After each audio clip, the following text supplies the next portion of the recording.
It had been nearly 6 years since my daughter, Lily, married Ethan. 6 years of polite smiles, small talk, and invisible walls that stood between us like frost on a winter window. And yet, in all that time, we never had a real conversation, only exchanges filled with surface-level niceties. Lily always tries so hard to keep the peace.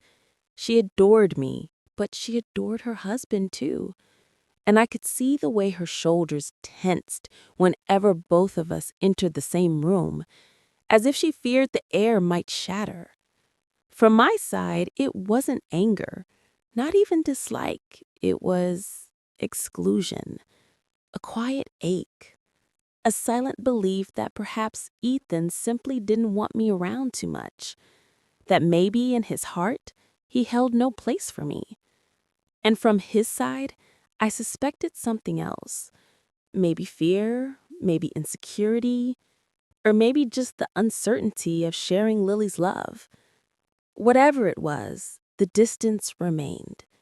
We lived like two people orbiting the same sun, close enough to see each other, far enough not to collide. The night everything changed came on a stormy Thursday in October. Rain hammered against the windows like anxious fingers. Wind howled around the house, carrying the kind of chill that sinks into bones. I had come for dinner, something Lily begged us to try again. "Please," she had said softly, "I want both of you here, together." So I agreed. Ethan agreed, but dinner was stiff, quiet, full of tension hanging like fog. And then, as if the sky decided we needed a push, a thunderclap louder than anything I'd heard before shook the walls. The power went out.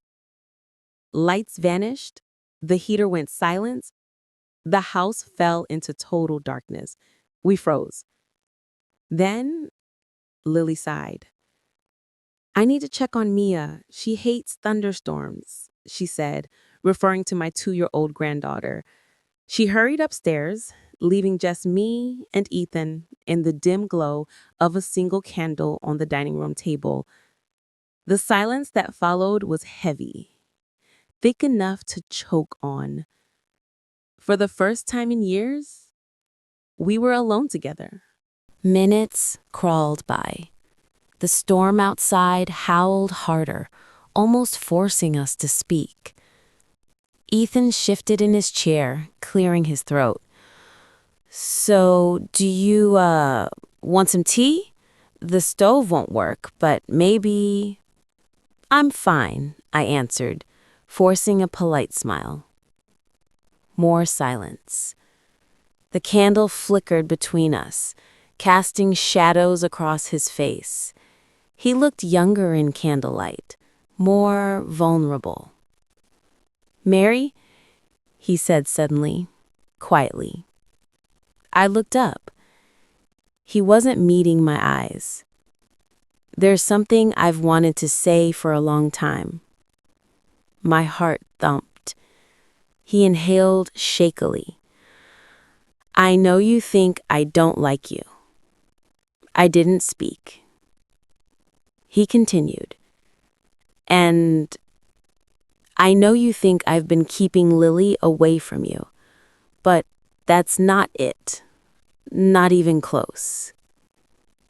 My fingers tightened around the edge of the table. "Then what is it, Ethan?" He swallowed hard, finally looking at me. His eyes weren't cold or harsh. They were scared. "I was afraid," he whispered. The words landed like a stone dropped into still water. "Afraid?" I repeated softly. "Yes." He looked down again. "I didn't grow up with a mother. Mine left when I was 7. My father raised me alone, and he did the best he could, but—" His breath shook. "I never knew how to act around mothers. around motherly love. It always felt like something I didn't deserve. My chest tightened. And when I met Lily, I loved her so much it scared me. When she talked about you, about how close you both were, I felt like I was intruding, like I could never compare, like you would look at me and think I was stealing your daughter. I laughed bitterly. I guess I kept you at arm's length because I thought you'd keep me at arm's length first. The candlelight trembled between us. All this time. It wasn't rejection. It wasn't dislike. It was fear, loneliness, old wounds.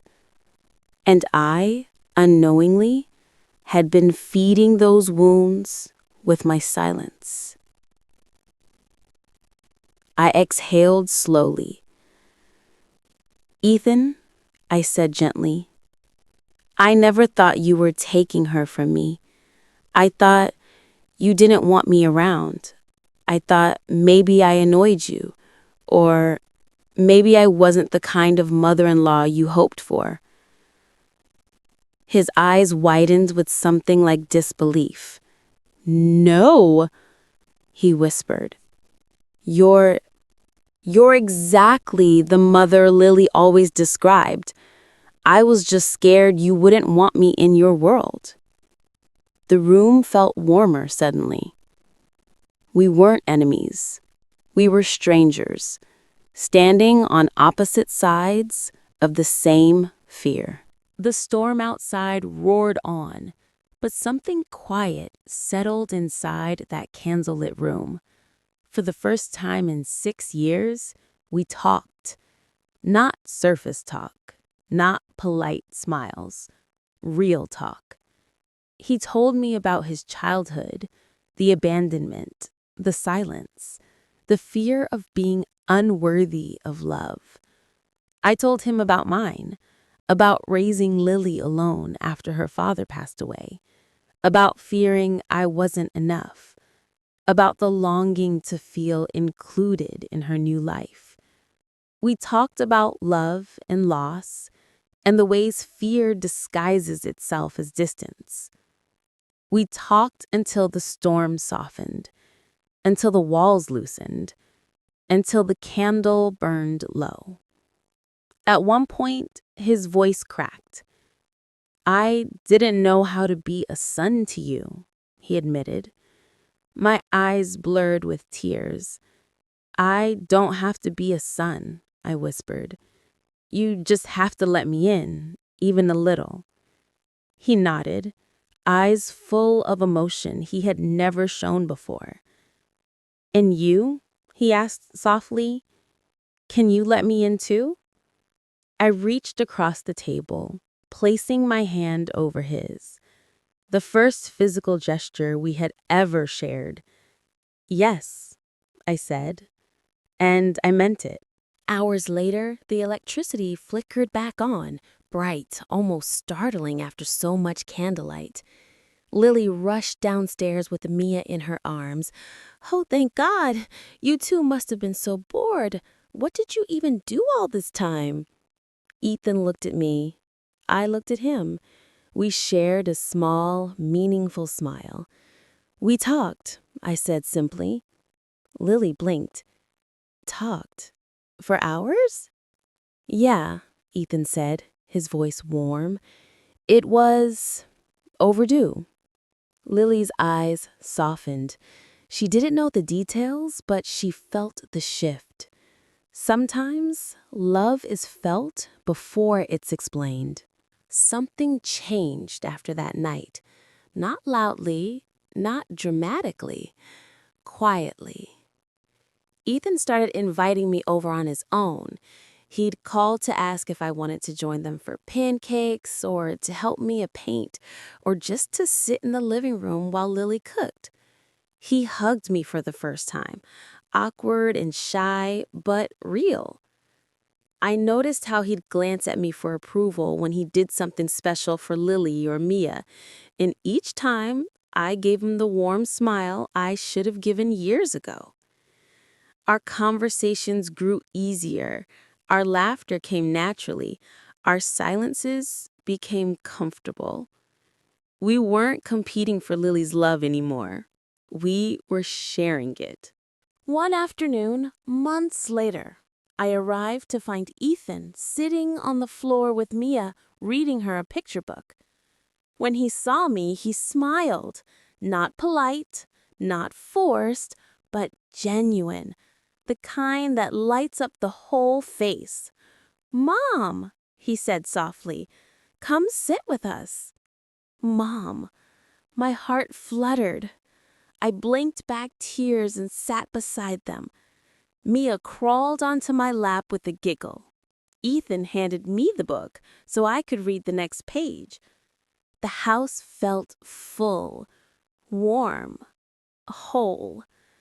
And in that moment, I realized the relationship I wanted and the relationship he needed were the same all along. We just had to talk. Just once. Just honestly. And everything changed. The night the storm stole our lights, it gave us something far brighter, a bond we had been so afraid to build. And now? Now the love between us expands without hesitation, without fear, without walls. Sometimes healing doesn't come in grand moments. Sometimes it arrives in the quiet glow of a single candle.